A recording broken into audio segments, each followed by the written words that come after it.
A blessed day to everyone. Welcome to the Encyclical podcast. Today I'm going to narrate to you the papal encyclical of Pope Paul VI entitled Humanae Vitae. But before we start, let us first pray the Our Father in Latin. Oremus. In nomine Patris et Filii et Spiritus Sancti. Amen. Pater noster, qui es in celis, sanctificetur nomen tuum, adveniat regnum tuum, fiat voluntas tua, sicur in cielo et in terra. Panem nostrum quotidianum de nobis odie, et dimitte nobis debita nostra, sicur et nos dimittimus debitoribus nostris, et ne nos inducas in tentationem, sed libera nos a malo. Amen. In nomine Patris et Filii et Spiritus Sancti. Amen. Okay, so let us proceed. Encyclical letter Humanae Vitae of the Supreme Pontiff Paul VI to his venerable brothers, the patriarchs, archbishops, bishops, and other local ordinaries, in peace and communion with the Apostolic See, to the clergy and the faithful of the whole Catholic world, and to all men of good will, on the regulation of birth. Honored brothers and dear sons, health and apostolic benediction. The transmission of human life is a most serious role in which married people collaborate freely and responsibly with God, the Creator. It has always been a source of great joy to them, even though it sometimes entails many difficulties and hardships. The fulfillment of this duty has always posed problems to the conscience of married people, but the recent course of human society and the concomitant changes have provoked new questions. The Church cannot ignore these questions, for they concern matters intimately connected with the life and happiness of human beings. Problem and competency of the magisterium.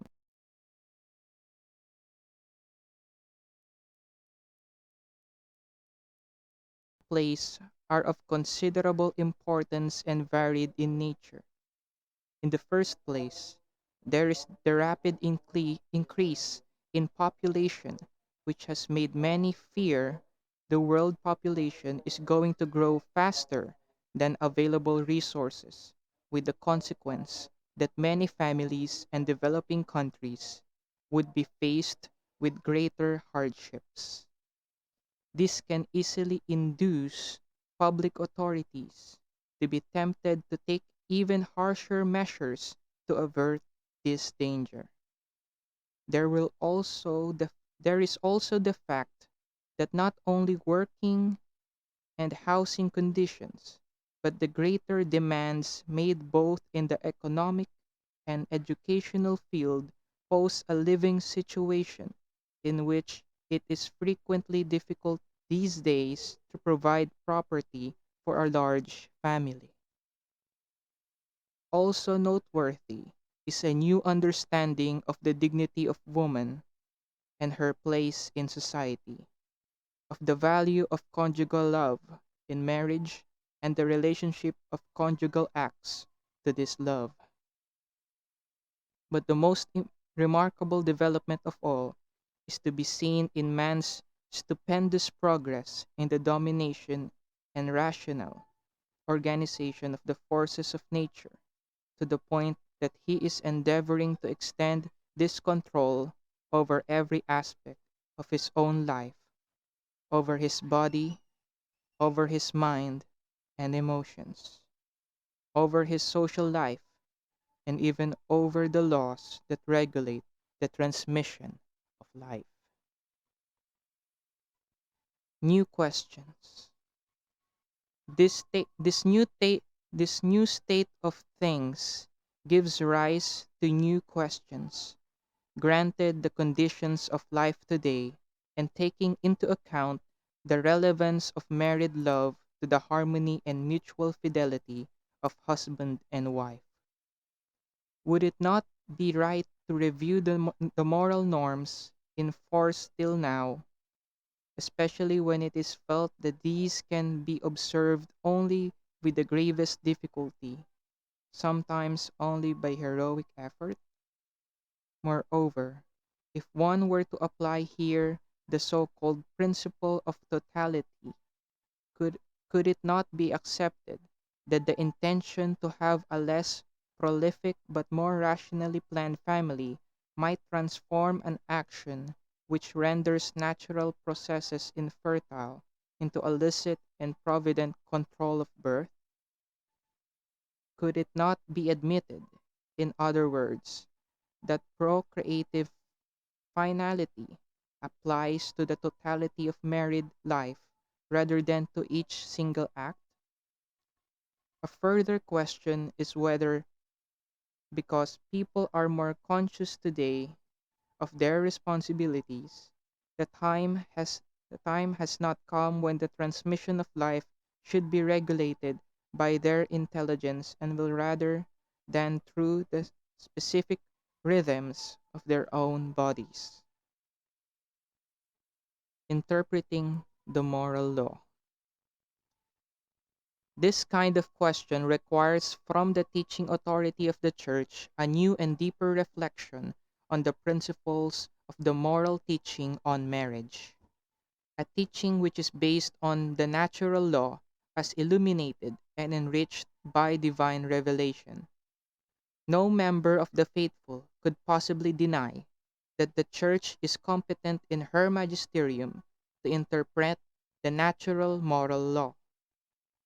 It is in fact indisputable, as our predecessors have many times declared, that Jesus Christ, when he communicated his divine power to Peter and the other apostles, and sent them to teach all nations his commandments, constituted them as the authentic guardians and interpreters of the whole moral law, not only that is of the law of the gospel, but also of the natural law. For the natural law, too, declares the will of God, and its faithful observance is necessary for man's eternal salvation. In carrying out this mandate, the Church has always issued appropriate documents on the nature of marriage, the correct use of conjugal rights, and the duties of spouses. These documents have been more copious in recent times. Special studies. The consciousness of the same responsibility induced us to confirm and expand the commission set up by our predecessor, Pope John the 23rd, of happy memory, in March 1963. This commission included married couples as well as many experts in the various fields pertinent to these questions. Its task was to examine views and opinions concerning married life, and especially on the correct regulation of birth. And it was also to provide the teaching authority of the Church with such evidence as would enable it to give an apt reply in this matter, which not only the faithful but also the rest of the world were waiting for. When the evidence of the experts had been received, as well as the opinions and advice of a considerable number of our brethren in the episcopate, some of whom sent their views spontaneously, while others were requested by us to do so, we were in a position to weigh with more precision all the aspects of this complex subject. Hence, we are deeply grateful to all those concerned. The Magisterium's reply. However, the conclusions arrived at by the Commission could be considered by us as definitive and absolutely certain, dispensing us from the duty of examining personally this serious question. This was all the more necessary because within the Commission itself there was not complete agreement concerning the moral norms to be proposed, and especially because certain approaches and criteria for a solution to this question had emerged which were at variance with the moral doctrine on marriage constantly taught by the magisterium of the Church.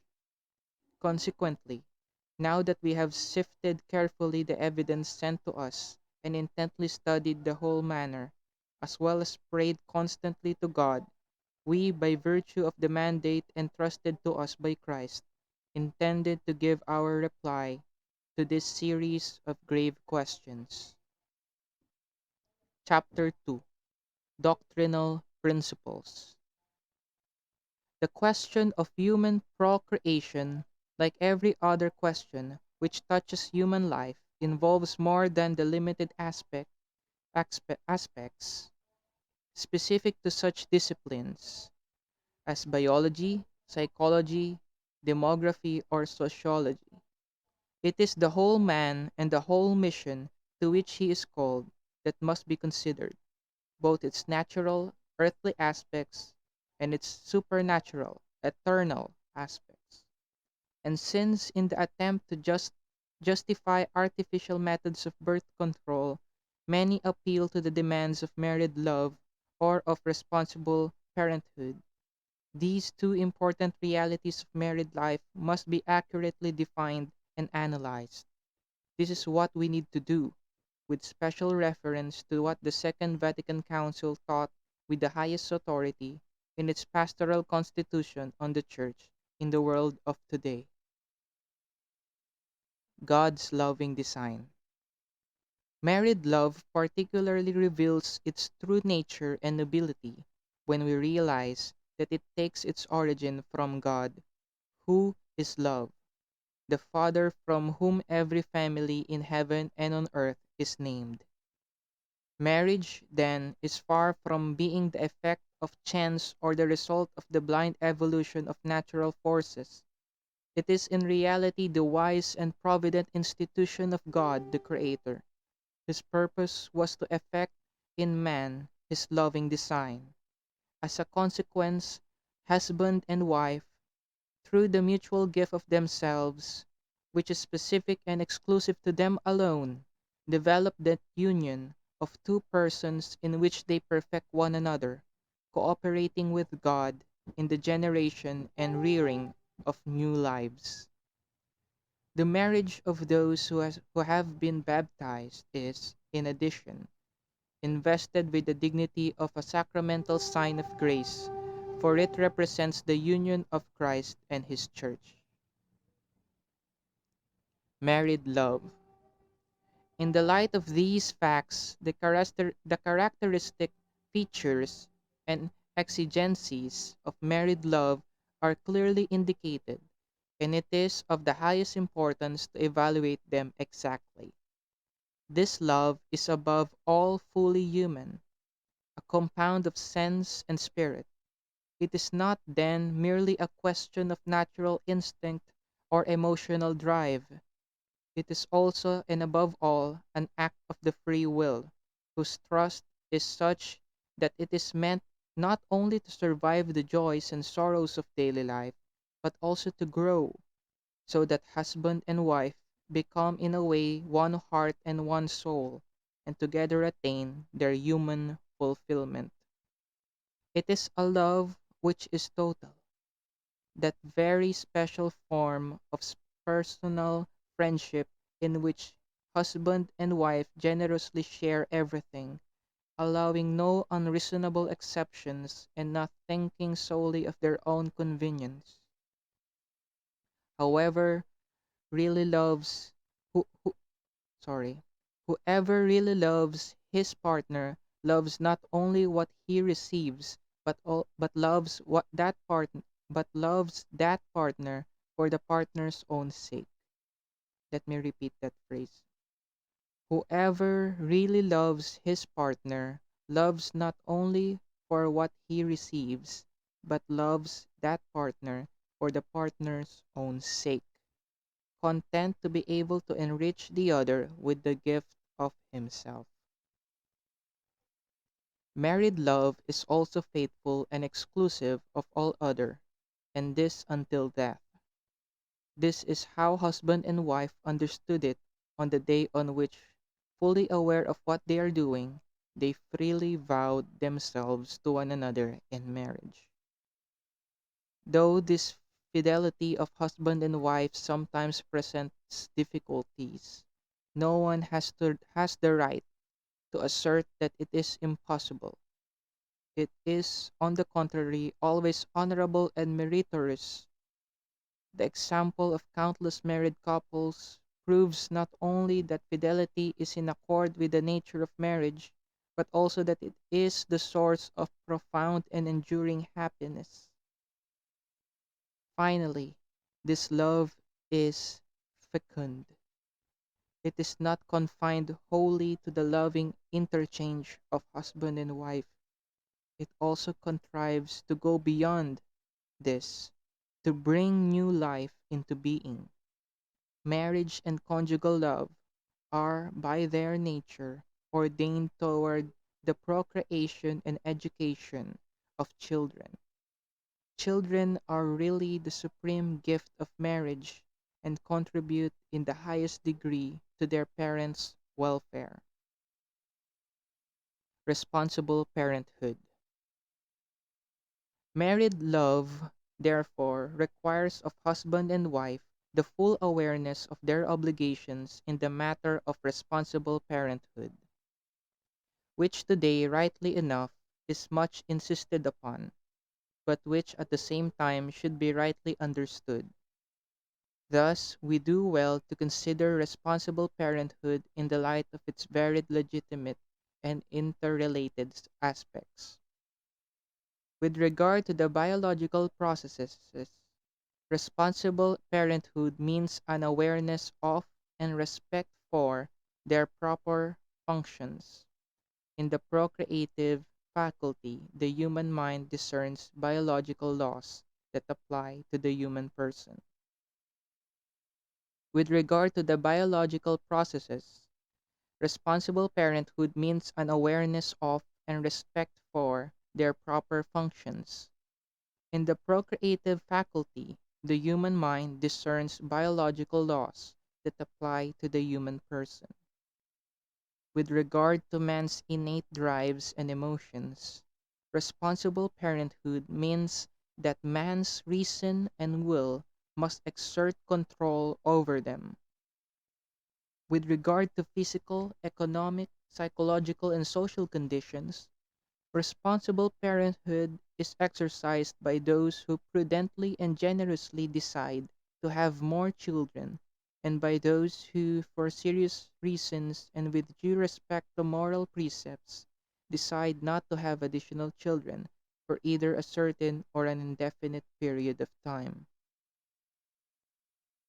Responsible parenthood, as we can use the term here, has one further essential aspect of paramount importance. It concerns the objective moral order which was established by God, and of which a right conscience is the true interpreter. In a word, the exercise of responsible parenthood requires that husband and wife, keeping a right order of priorities, recognize their own duties toward God, themselves, their families, and human society. From this it follows that they are not free to act as they choose in the service of transmitting life, as if it were wholly up to them to decide what is the right course to follow. On the contrary, they are bound to ensure that what they do corresponds to the will of God the Creator. The very nature of marriage and its use makes His will clear, while the constant teaching of the Church spells it out. Observing the natural law. The sexual activity in which husband and wife are intimately and chastely united with one another, through which human life is transmitted, is, as the recent council recalled, noble and worthy. It does not, moreover, cease to be legitimate even when, for reasons independent of their will, it is foreseen to be infertile. for its natural adaptation to the expression and strengthening of the union of husband and wife is not thereby suppressed. The fact is, as experience shows, that new life is not the result of each and every act of sexual intercourse. God has wisely ordered laws of nature and the incidence of fertility in such a way that successive births are already naturally placed through the inherent operation of these laws.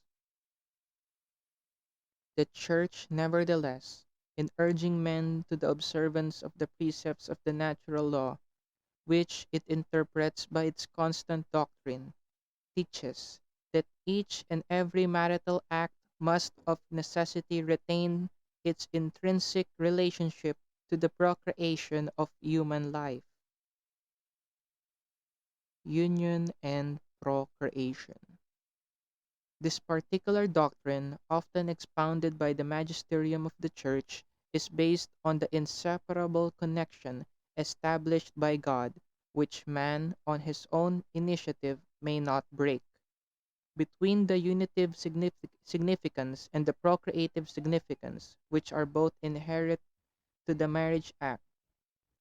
The reason is that the fundamental nature of the marriage act, while uniting husband and wife to the closest intimacy, also renders them capable of generating new life, and this as a result of laws written into the actual nature of man and of woman. And if each of these essential qualities, the unitive and the procreative, is preserved, the use of marriage fully retains its sense of true mutual love and its ordination to the supreme responsibility of parenthood to which man is called. We believe that our contemporaries are particularly capable of seeing that this teaching is in harmony with human reason. Faithfulness to God's design. Men rightly observe that the conjugal act imposed on one's partner without regard to his or her condition or personal and reasonable wishes in the matter is no true act of love, and therefore offends the moral order in its particular application to the intimate relationship of husband and wife. If they further reflect, they must also recognize that an act of mutual love which impairs the capacity to transmit life which God the Creator, through specific laws, has built into it, frustrates his design which constitutes the norm of marriage, and contradicts the will of the author of life.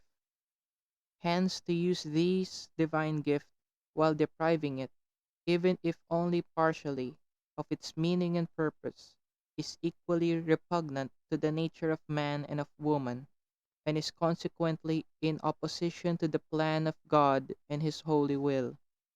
But to experience the gift of married love, which, excuse me, let me redo that. But to experience the gift of married love while respecting the laws of conception is to acknowledge that one is not the master of the sources of life, but rather the minister of the design established by the Creator. Just as man does not have unlimited dominion over his body in general, so also, and with more particular reason, he has no such dominion over his specifically sexual faculties, for these are concerned by their very nature with the generation of life, of which God is the source. Human life is sacred. All men must recognize that fact. Our predecessor, Pope John the 23rd, recalled, from its very inception it reveals the creating hand of God. Unlawful birth control methods. Therefore, we base our words on the first principles of a human and Christian doctrine of marriage when we are obliged once more to declare that the direct interruption of the generative process already begun, and above all direct abortion, even for therapeutic reasons, are to be absolutely excluded as lawful means of regulating the number of children. Equally to be condemned, as the magisterium of the Church has affirmed on many occasions, is direct sterilization, whether of the man or of the woman, whether permanent or temporary. Similarly excluded is any action which either before, at the moment of, or after sexual intercourse is specifically intended to prevent procreation, whether as an end or as a means. Neither is it valid to argue as a justification for sexual intercourse which is deliberately contraceptive, that a lesser evil is to be preferred to a greater one, or that such intercourse would merge with procreative acts of past and future to form a single entity, and so be qualified by exactly the same moral goodness as these. Though it is true that sometimes it is lawful to tolerate a lesser moral evil in order to avoid a greater evil, or in order to promote a greater good, it is never lawful, even for the gravest reasons, to do evil that good may come of it. In other words, to intend directly something which of its very nature contradicts the moral order, and which must therefore be judged unworthy of man, even though the intention is to protect or promote the welfare of an individual, of a family, or of society in general. Consequently, it is a serious error to think that the whole married life of that that a whole married life of otherwise normal relations can justly sexual intercourse, which excuse me, can I will repeat that. Consequently, it is a serious error to think that a whole married life of otherwise normal relations can justify sexual intercourse, which is deliberately contraceptive and so intrinsically wrong. Lawful therapeutic means.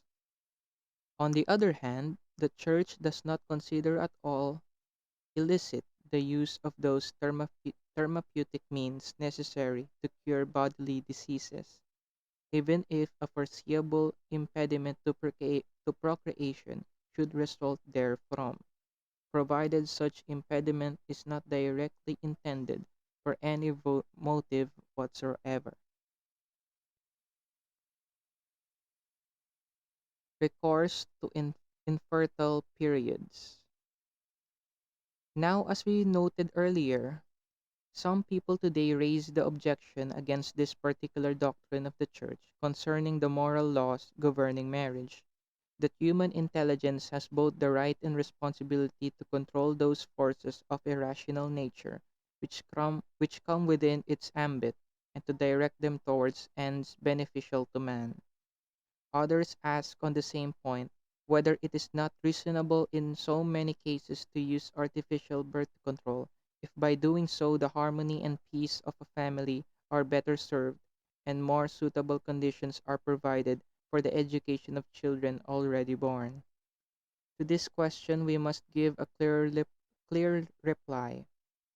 The Church is the first to praise and commend the application of human intelligence to an activity in which a rational creature such as man is so closely associated with his Creator. But she affirms that this must be done within the limits of the order of reality established by God.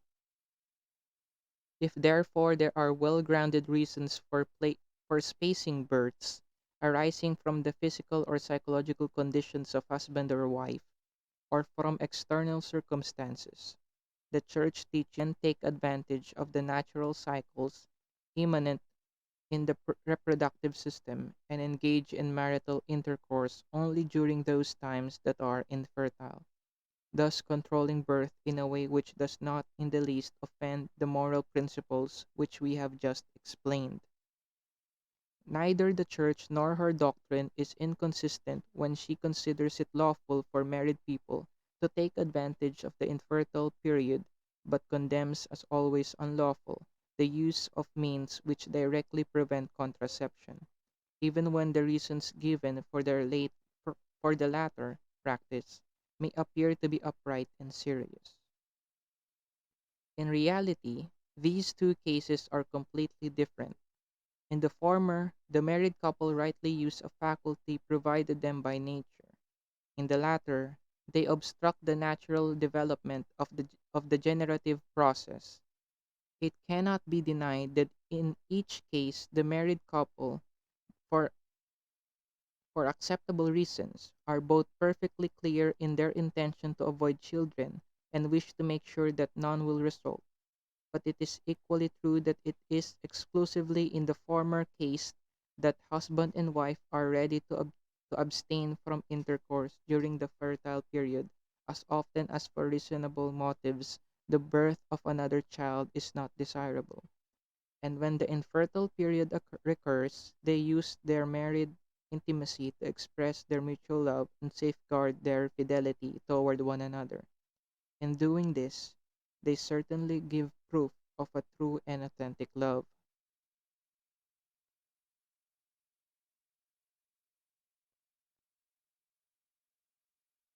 So we will cut right there in that part for the part one of this podcast series episode.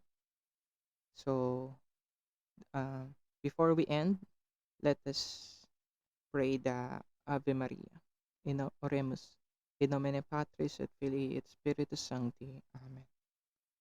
Ave Maria, gratia plena, Dominus tecum, benedicta tu in mulieribus, et benedictus fructus ventris tui, Iesus.